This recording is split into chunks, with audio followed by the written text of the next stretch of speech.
All right, we're going to go ahead and get started.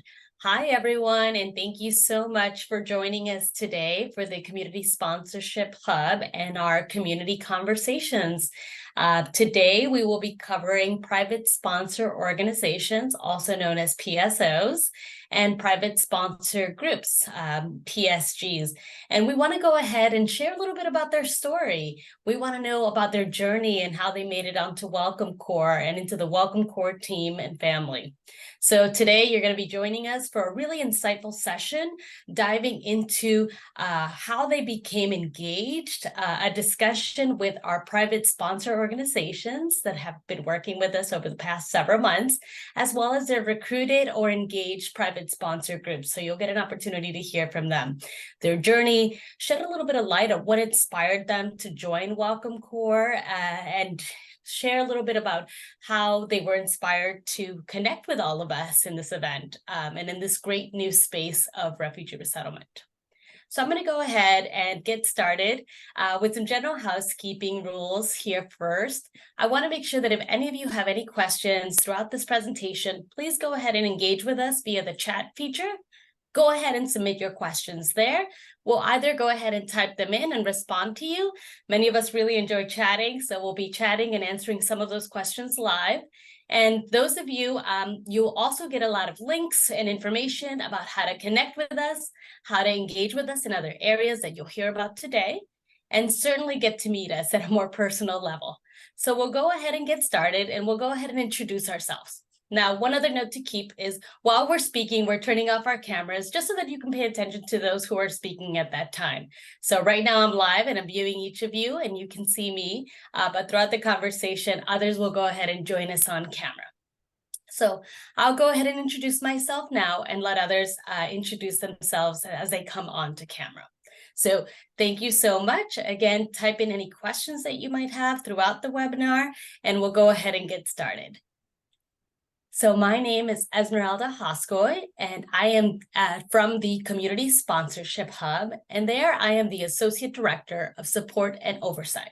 My role is really to support all private sponsor organizations and to go ahead and ensure that they're providing the best service to private sponsor groups, engaging them in many of the different levels that they play in terms of roles, in supporting private sponsor groups, answering questions, responding to critical and challenging things that might come up, providing tons of trainings, and obviously always engaging them in what's new, what's innovative, and what's upcoming. So that's a little bit about my role within community sponsorship. I'll now go ahead and hand it off to Andrea Gagny from HIAS, and I'll allow her to introduce herself. Thank you so much, Esmeralda. So I'm Andrea Gagne, and I am the Senior Program Manager for Private Sponsorship at HIAS. We have been involved in private sponsorship since the start of the Afghan Emergency Response Program in late 2021. I've also worked overseas helping refugees access private sponsorship to Canada. And HIAS itself has been involved in refugee resettlement for about 140 years. And we work with a national network of resettlement affiliates to work through traditional resettlement as well as our private sponsorship work. Thank you so much, Andrea. And now I'll go ahead and hand it over to Brian from Homes for Refugees USA. Hi, everyone. My name is Brian Ng. I'm from Home for Refugees. We are a PSO and a nonprofit organization dedicated to helping refugees from all pathways, from asylum to co-sponsorship to Welcome Corps. I'm based in LA, and we are also, Home for Refugees is also the California state lead for Welcome Corps. So if any of you are from California, shoot us your questions and we'll be happy to help you out. But yeah, Home for Refugees was started in 2016, and we've been in response to the Syrian refugee crisis, and we've been doing things ever since. So thank you so much. Thank you, Brian, and we look forward to learning more about you as well. Now I'll hand it off to a private sponsor group lead, Miss Leslie Goyton. Okay. Hi, I'm Leslie, and I gathered you want to I should go through all the details about how we started this process. Is that correct? Not yet, just a general introduction about who Okay, you are okay. and where you're located. Perfect. I'm from Minnesota. I am an immigration attorney. I saw the Welcome Corps announcement, and I decided this is a great opportunity for getting some friends and I involved in something that I love. So Thank you, Leslie. And now we'll go ahead and introduce another private sponsor group, one coming from Home for Refugees USA. Pam?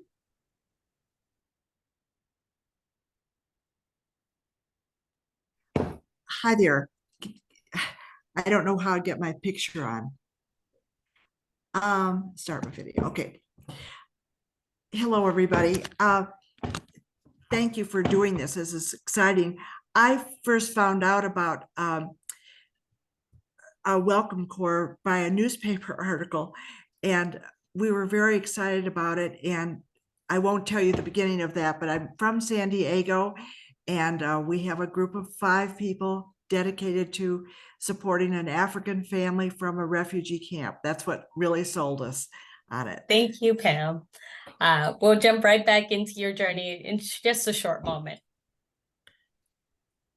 So those are our panelists for today who will be talking and jumping in a little bit about their journey. We'll learn how they got started, how they got motivated, and what brought them here to where they are today. So I'll first get started by going ahead and telling you a little bit about the private sponsor organization role.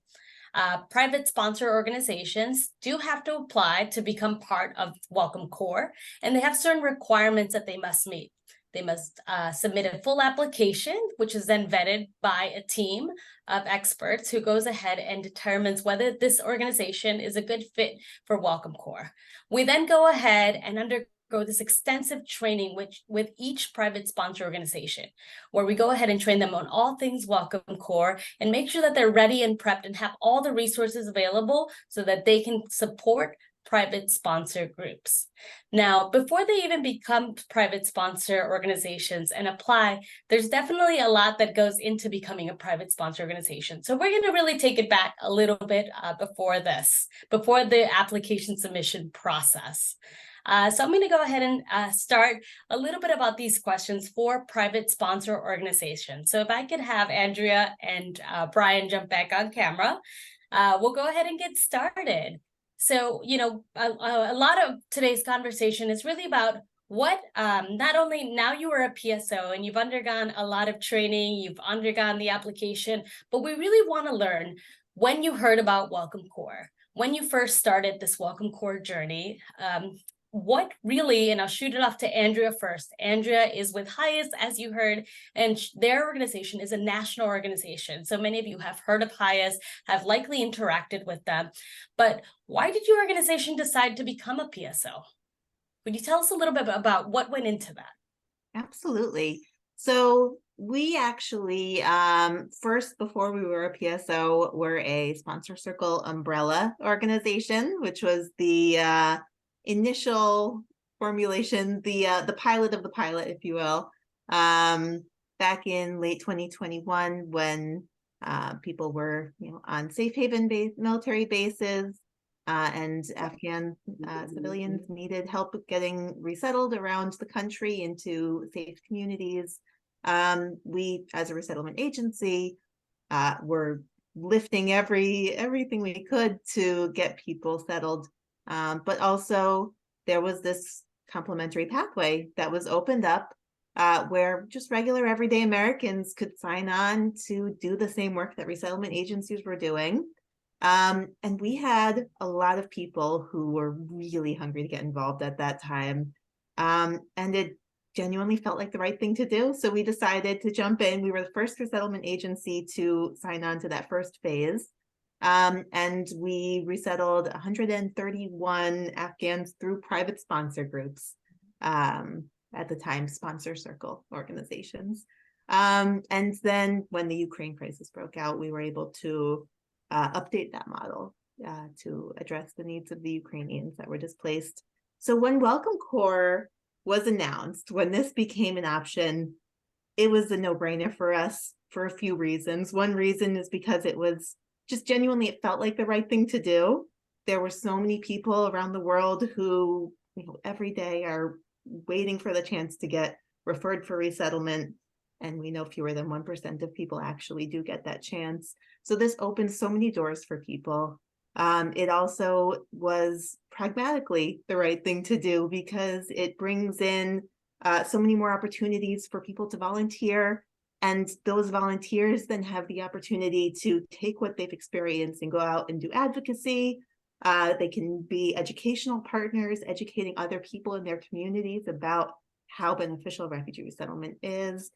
And then looking to the future, it's something that we really see as the next frontier of resettlement. And we thought, if we have a chance to contribute to that, it's the right thing to do.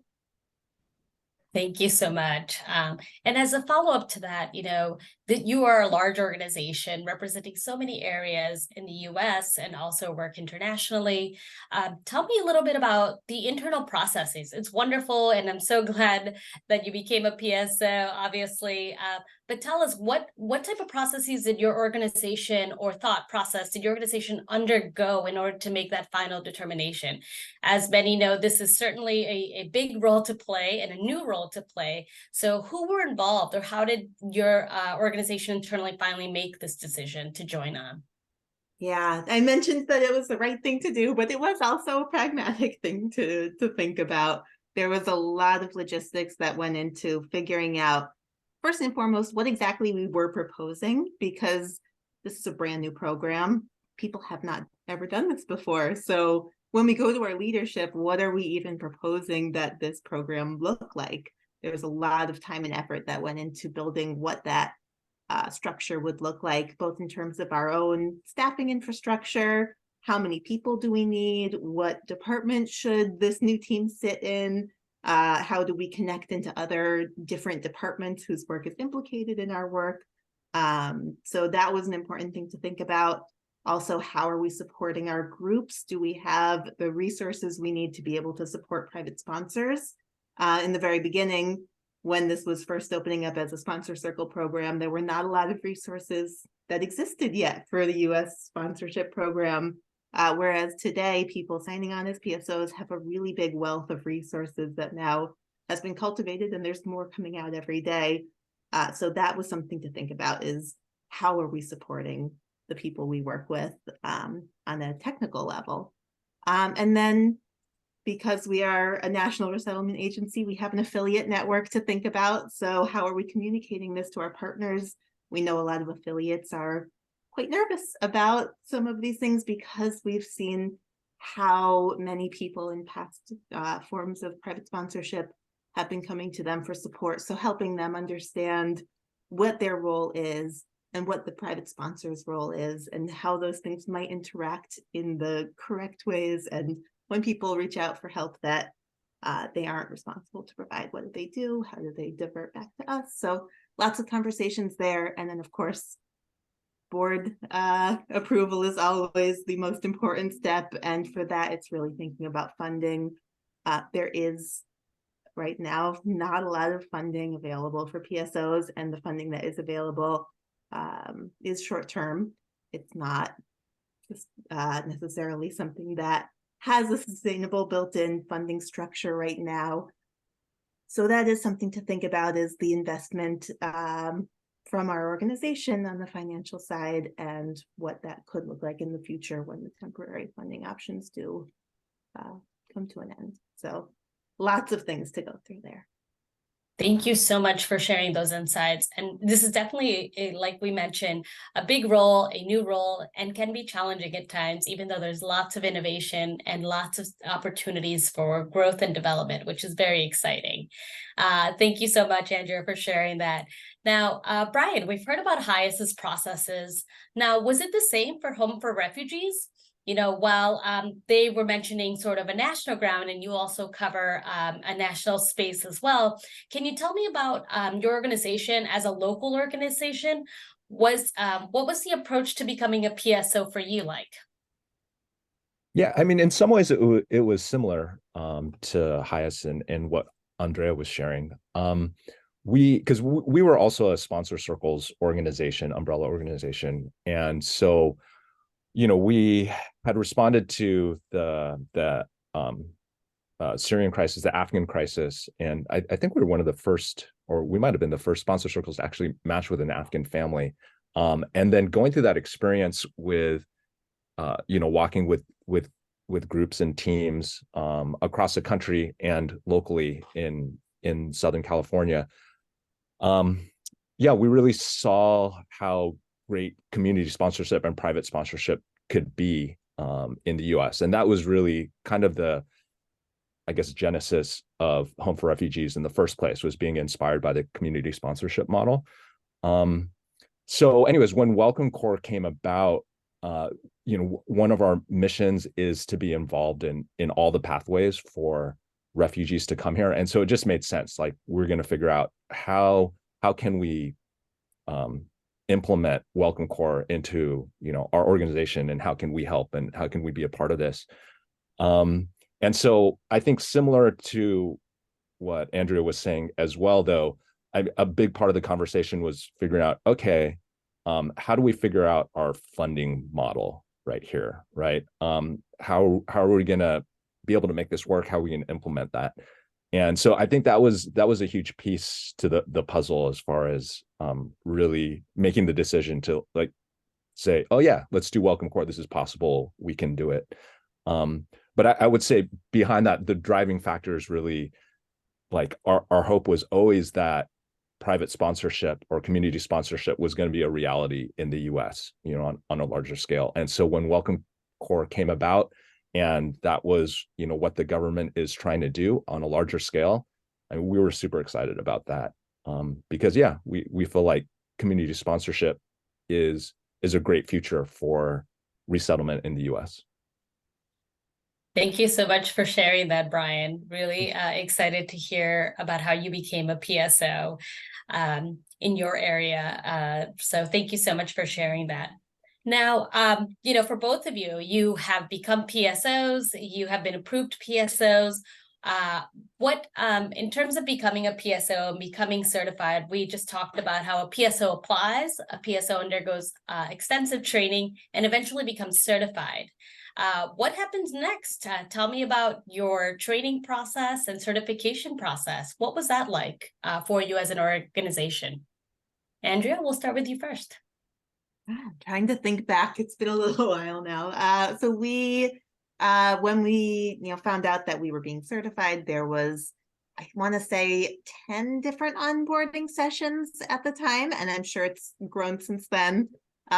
So, we know that PSOs who are signing on to this program have such a range of backgrounds. Some people are resettlement agencies, some are sponsor circle umbrellas, and some are never working in refugee resettlement before, but maybe have personal connections as ethnic and cultural based organizations, and have been doing hands-on support in helping newcomers for decades. So everyone is coming from a different background. So the onboarding sessions really do cover a wide range of topics to make sure that everyone has the same baseline level of knowledge, because there is so much to learn. This is, like we have said, a brand new program. Nobody has experience in Welcome Corps before this year, because Welcome Corps didn't exist before this year. So definitely a lot to soak up. And then when you're actually doing the work, there's so much information that it's not, I don't think, possible to soak up everything just in those onboarding sessions. So lots of support in terms of office hours for PSOs to continue their ongoing learning about all of the different elements that go into this work. The Private Sponsorship Council to make sure PSOs are able to meet together in other forums to make decisions and set best practices together.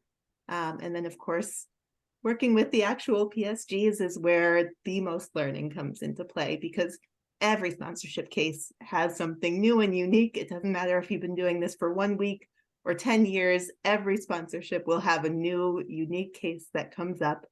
So lots of really great structures in place to help with troubleshooting there. Thank you. And now, Brian, people have been hearing about people becoming a PSO, people learning about the PSO role. Tell me a little bit about what supports are in place to help PSOs. You know, they're doing a lot of work, some of which we heard certainly partially funded, but not fully funded and temporarily. So what other supports exist for PSOs in their journey to guide private sponsor groups? Yeah, I mean, probably the biggest support is both, well, I guess it's two supports, is the Welcome Corps. I just call it Welcome Corps HQ because I'm not sure how to refer to it, but it's, you know, people like Esmeralda who kind of step in and answer our questions and support the PSOs in everything that's going on, and, you know, run our training and things like that. I think the kind of twin pillar to that is, I guess, other PSOs, right, is really supporting each other and trying to learn from one another. We do have a PSO council that meets regularly, and within that we have different committees, and I think part of that is we're just trying to figure out together, like, how do we do this better, and how do we help each other to do this better, because as Andrea mentioned, this is a new program, and you know, and not just Welcome Corps being new, but I think resettlement in general is always changing, and it's just a field that you just never know.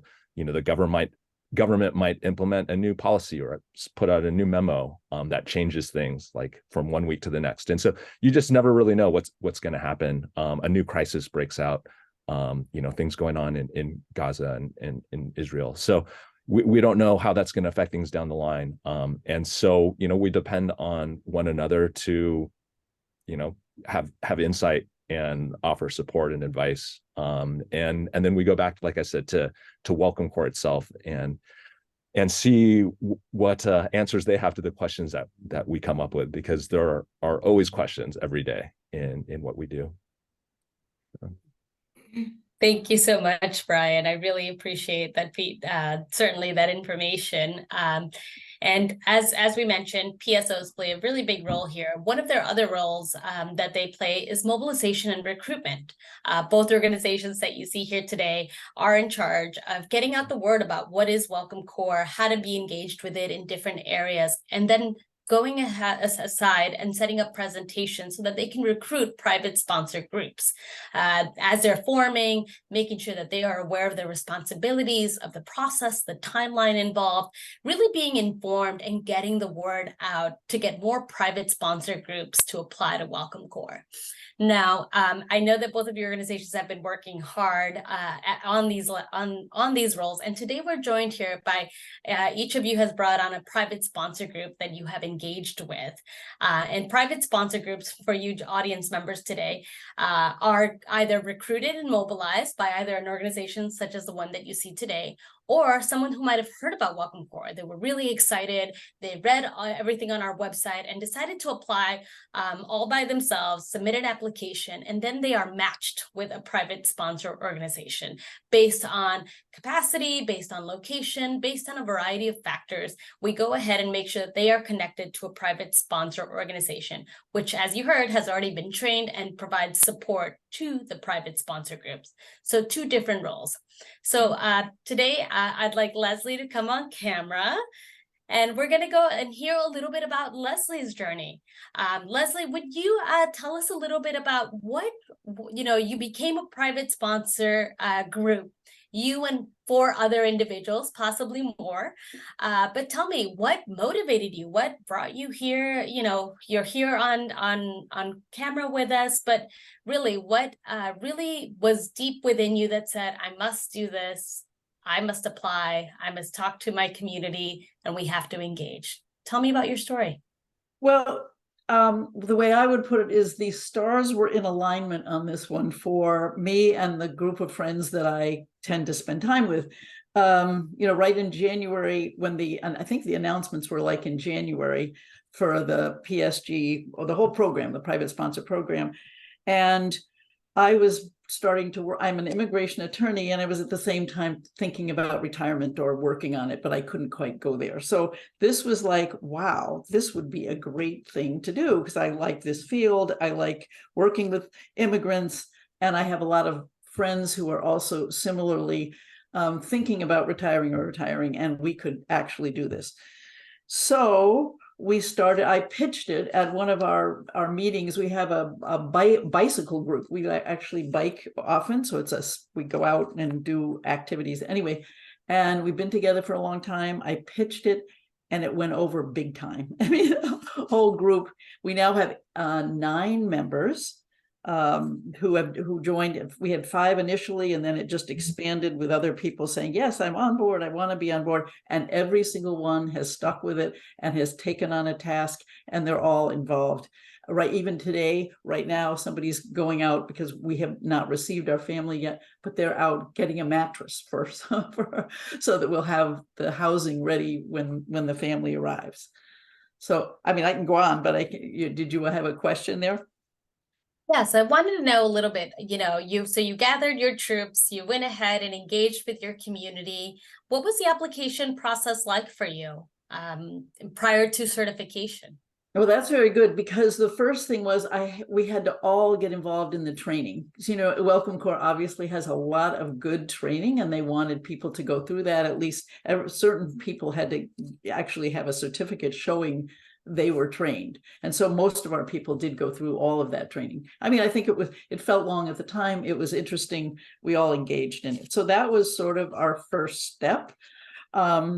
Many of so then we started meeting pretty regularly, not every week at that point, but saying who would do this and how would we do this. And then we had one of our techie people start working on the application, looking at all the resources that were available that we need to identify and then join. It was just a whole process of gathering all our information. What I could say, one thing, that we had a lot of good, we were lucky. We had a lot of people with various backgrounds. They had flexible schedules, an array of compatible talents, so that we had ESL type teachers, educators, engineering, tech people, finance people. So within that talent pool, we were really lucky. And we also had people that had some funding. There was one hurdle we ended up with on the funding, on how we handle the funds, but we had people that had funds to put into this. One other piece was we also were, 3 of us were working with a volunteer organization that works with refugees, and we had a fair amount of familiarity with that nonprofit. And so we talked with them fairly early on just ideas or questions. Thank you so much, Leslie, for sharing your journey. Now I'll jump over to Pam. Pam, will you tell us a little bit about how you got involved with becoming a private sponsor organization? Was that journey similar to that of Leslie, or did it differ? Well, it differed because I wasn't a part of a group that was so tightly bound as Leslie's, but I started being concerned about refugees after the Vietnam War. So I go way back. And I've had about 7 families that I've sponsored in those years in the 1970s to 80s. And most of them are Cambodian. But then after the Vietnam War, there was the Cold War. And so we had a Czech family. Anyway, I got very thrilled with doing refugee work. And I followed the politics and all that. So the thing is, I've never been able to do anything with anybody from Africa. And when I saw the newspaper article explaining Welcome Corps, and I think I saw it in May, I started recruiting people, if I could, from my meeting. I'm a Quaker. Quaker's meetings church. And then I went on to another Quaker meeting, and I managed slowly but surely to get people that were really committed, because a lot of people liked the idea, but when they realized there was so much work involved, they kind of petered out. So I liked the idea that you could get a family from a refugee camp, because I think that is such a hopeless situation for people. And our team now, it feels absolutely the same way, and we're very glad we are matched with a family from a Kenyan refugee camp. There's just something else I should say. Thank you so much, Pam. Just a follow-up question. So certainly excited to hear that you saw us via media and were able to read about Welcome Corps and got some excitement going with your group and eventually applied to become a private sponsor group and were certified. Can you tell me a little bit about your application journey?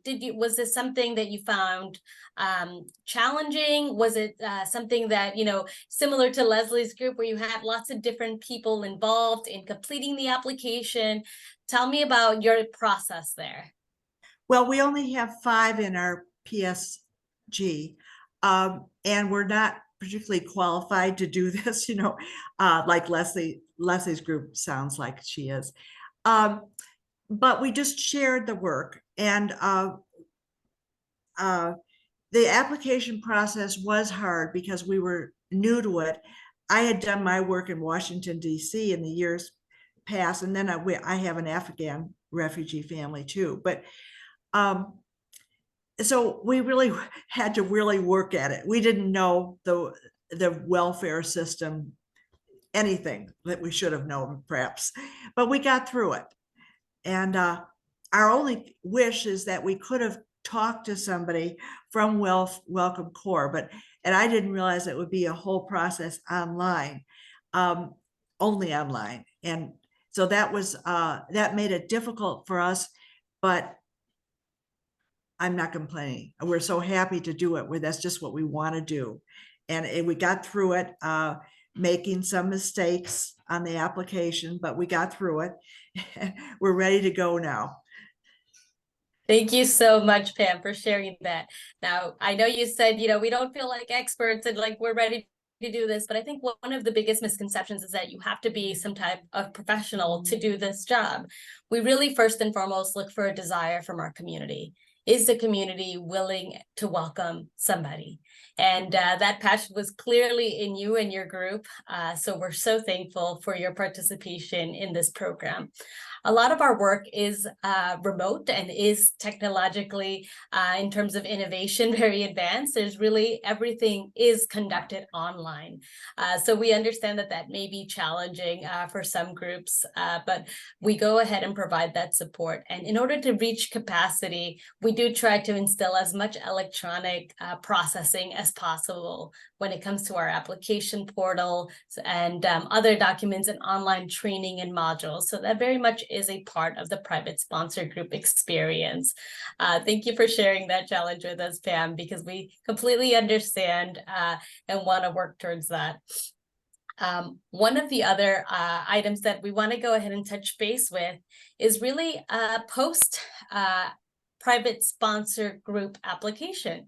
So you both, Leslie and Pam, went ahead and applied, went ahead and were approved and certified to become private sponsor groups. And as we mentioned earlier, private sponsor groups either select a PSO at the beginning of their application, or they are assigned one if they did not select one.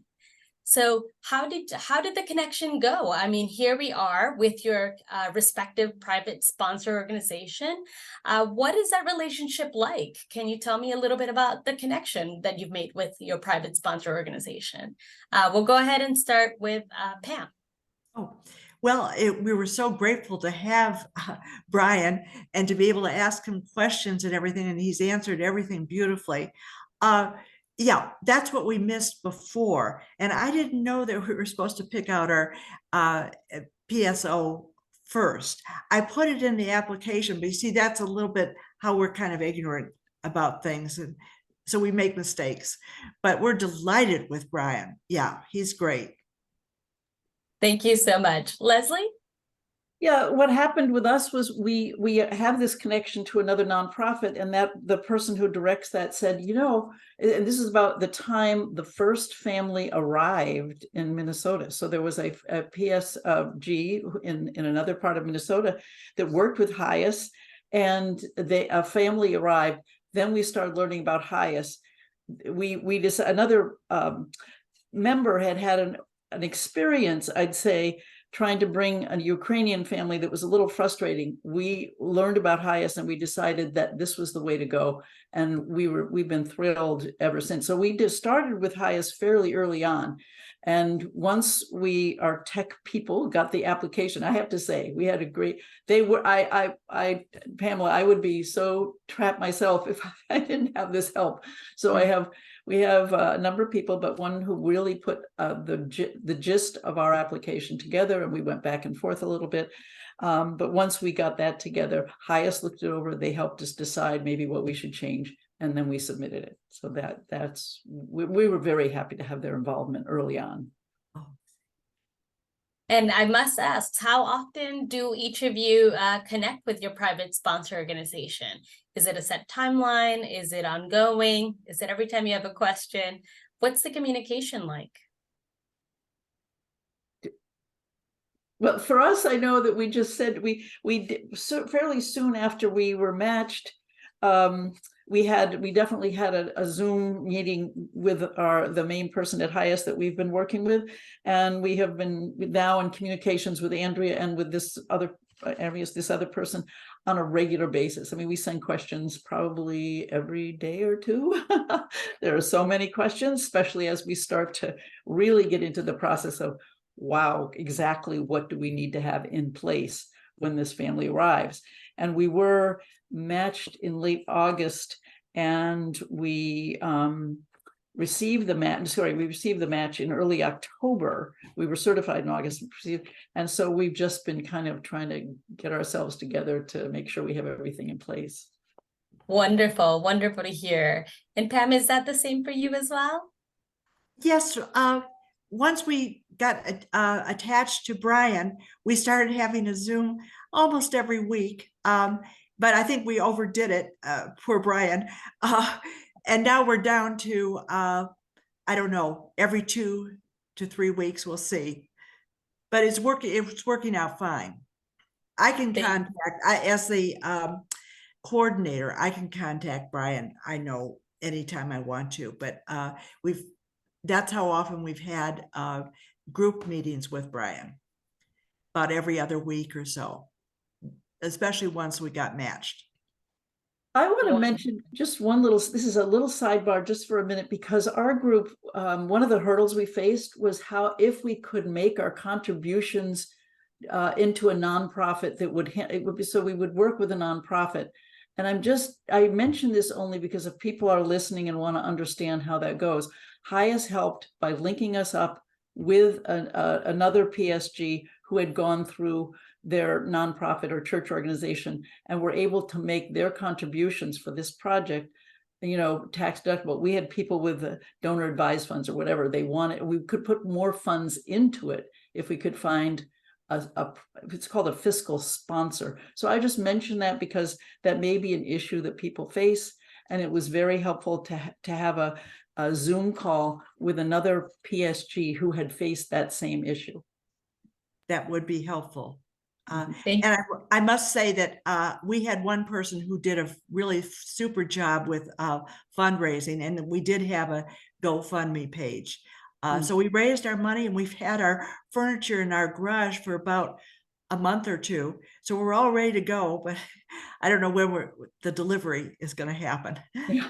Right. Thank you, ladies. It's so wonderful to hear about your experiences.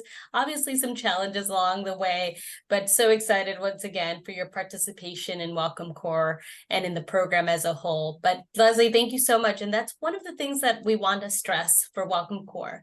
While we are certainly an innovative approach to resettlement, one of the things that we try to keep dear to our heart is making sure that private sponsor groups are connected to each other, that private sponsor organizations are supporting the private sponsor groups, just like you've received resources and support, and that the consortium partners as a whole, part of Welcome Corps, are always supporting all of the agencies that therefore provide the support to all.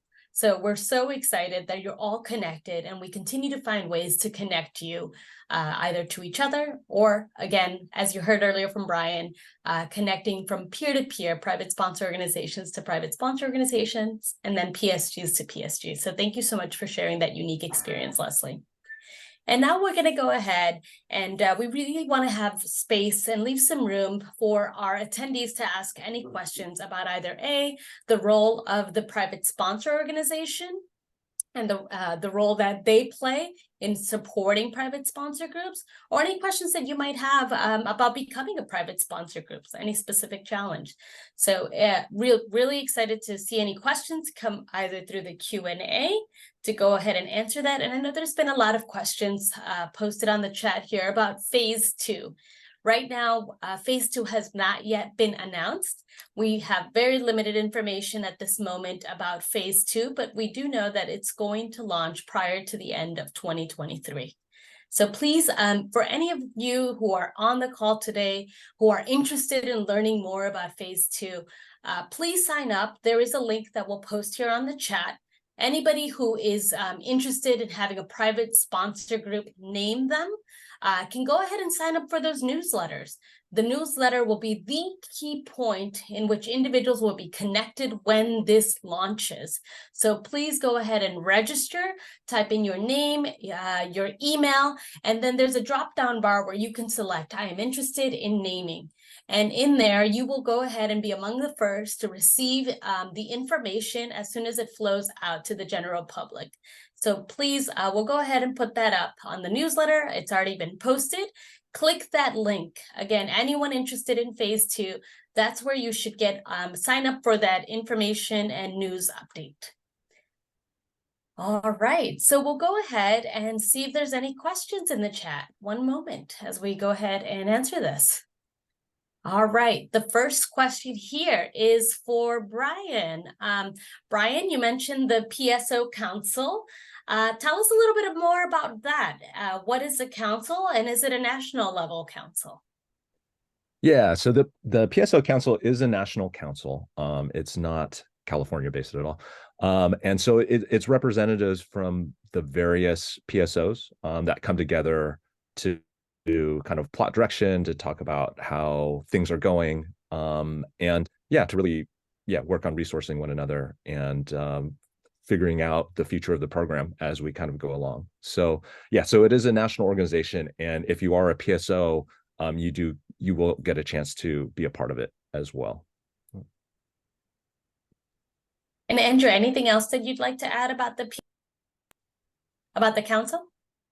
Yeah, so I personally am a big fan of the PSO Council, not only because Hyas is the first co-chair, but also because, like I talked about before, in the original, sponsor circle program, we did amazing work, but also this council wasn't a feature that had been built yet, and we didn't have that same structure of building best practices together, learning from each other. There were structures in place, but not at this same depth. So I think this is something that I'm really excited about. Great. Thank you so much. And please feel free to continue to submit those questions over the chat. We're here ready to answer those. There's another question about background checks. And this says, I submitted a background check for phase 1.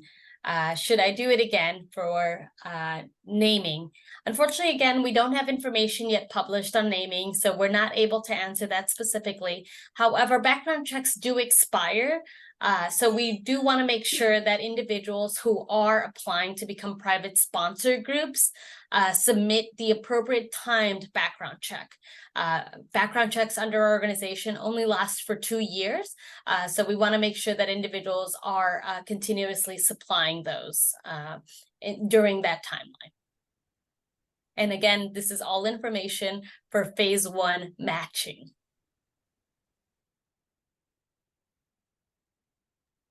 And now we have another question, and up to either of our speakers to go ahead and answer. What lessons have been learned through the launch of the program thus far? And maybe you can provide your PSO perspective here.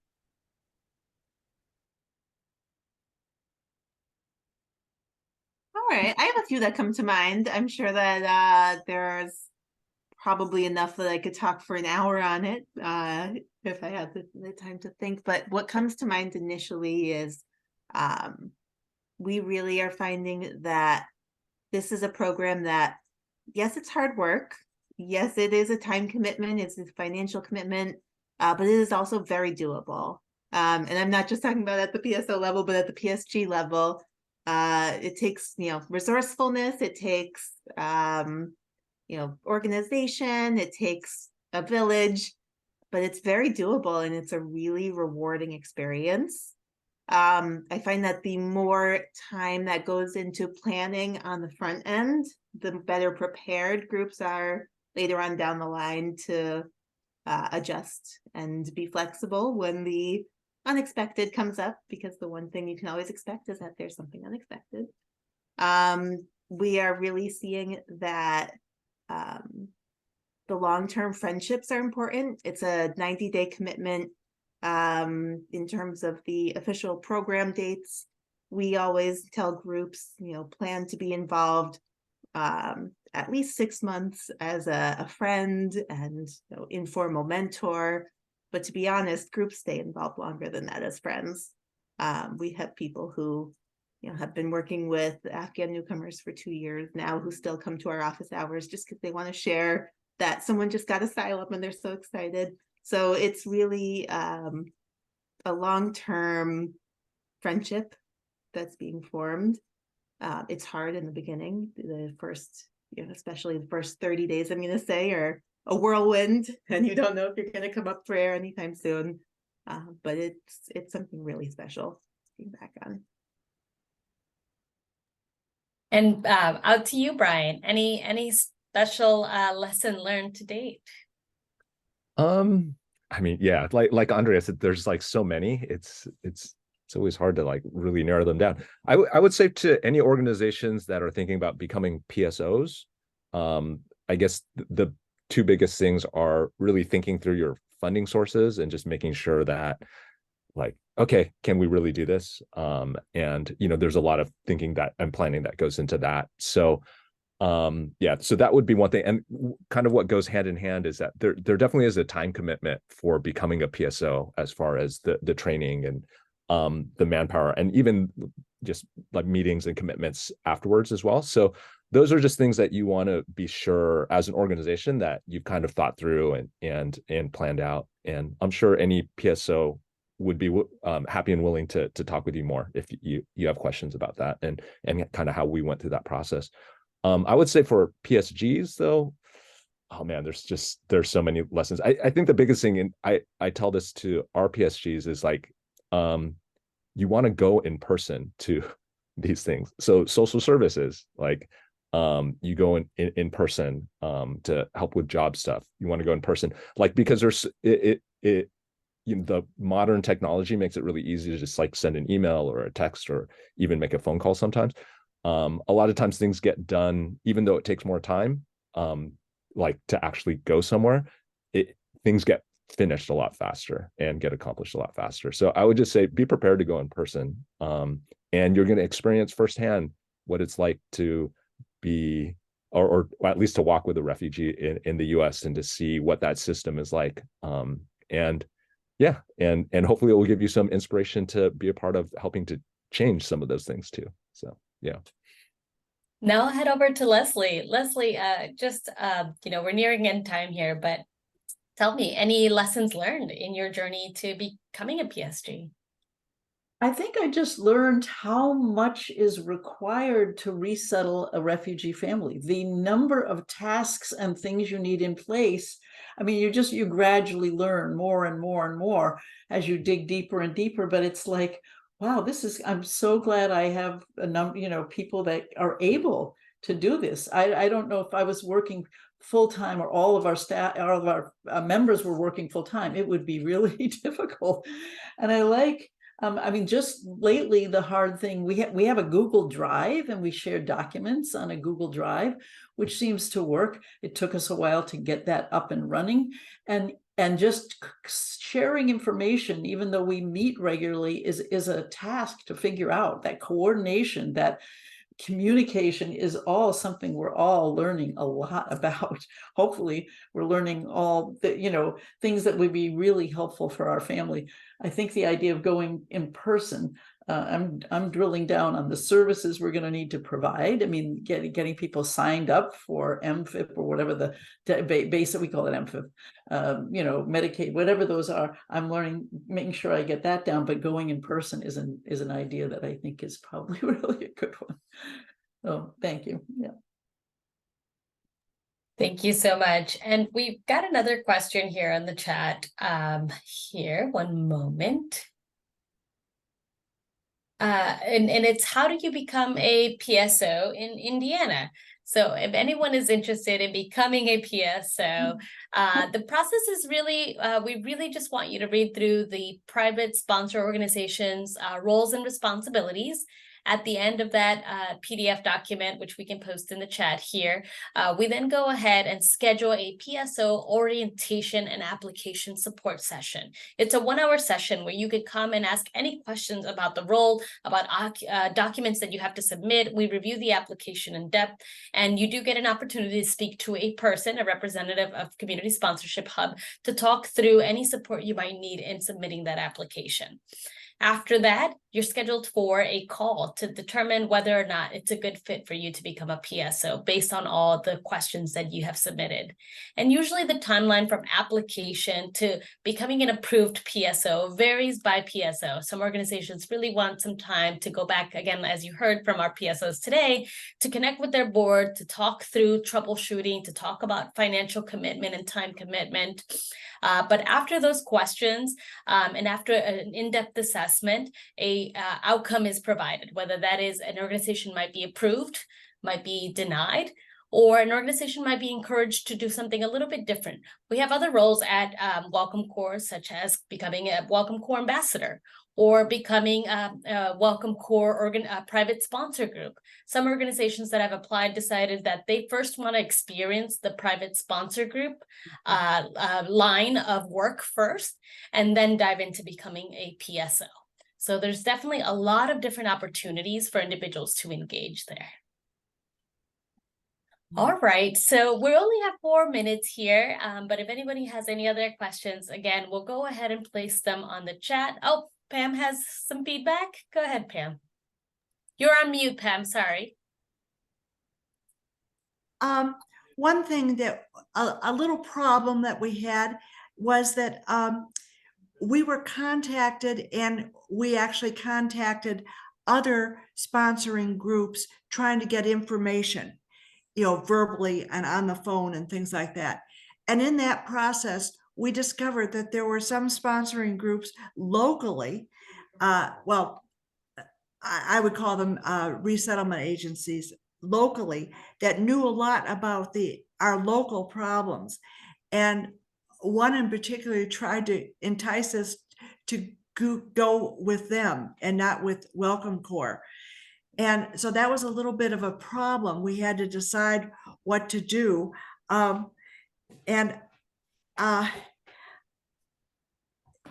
Both because it was deflecting our people over to that group. And it was an awkward moment. I felt that we should stick with Welcome Corps. And so I just want to point out how important it is to be able to get local information about how to do things and so forth. If that could be arranged, but maybe you did do that and I overlooked the fact that I was supposed to pick out an PSO right from the beginning. That's what I was supposed to do in the application? I missed that. It's okay, Pam. The application certainly is in depth, and there are different opportunities for sponsorship. Welcome Corps, as you heard, both Andrea and Brian here at HIAS and Home for Refugees work in other areas of sponsorship. There's co-sponsorship. There's so many other areas where individuals can certainly provide support. Welcome Corps is just one new avenue. So thank you certainly for joining us and being a part of Welcome Corps. But we understand that there might be, so it is a new program. The word is just getting out there. So there might be a little confusion here and there. So we completely understand, Pam. No problem. But thank you. So we're just under 2 minutes here. And first and foremost, I just wanted to go ahead and thank all of our panelists here today for taking some time out of their day to tell us a little bit about their role and their experience here as being part of Welcome Corps. One other thing too, wanted just to say a special thank you to obviously our private sponsor groups who have themselves been inspired by the work, have dedicated long hours in becoming certified and approved private sponsor groups, and continue to do everyday learning, everyday inquiring, and certainly are well onto their journey to welcome someone new into the United States. We're so proud of their efforts, their work, and obviously the wonderful support that they're getting from private sponsor organizations. So thank you so much for everything that you do here every single day and that you continue to do. Next is just one brief reminder. Our next community conversation at Community Sponsorship Hub is scheduled for November 16th. We will be having an in-depth training on our new campaign called Dine for Refugees. And this is really a way to engage with others and talk about welcoming refugee newcomers. So please join us again, November 16th, 1 p.m. Eastern Time for our next scheduled session to go ahead and learn more. Thank you so much for all of our speakers, all of our attendees. We look forward to seeing you next month. Have a wonderful day. Thank you. Thank you. Bye-bye.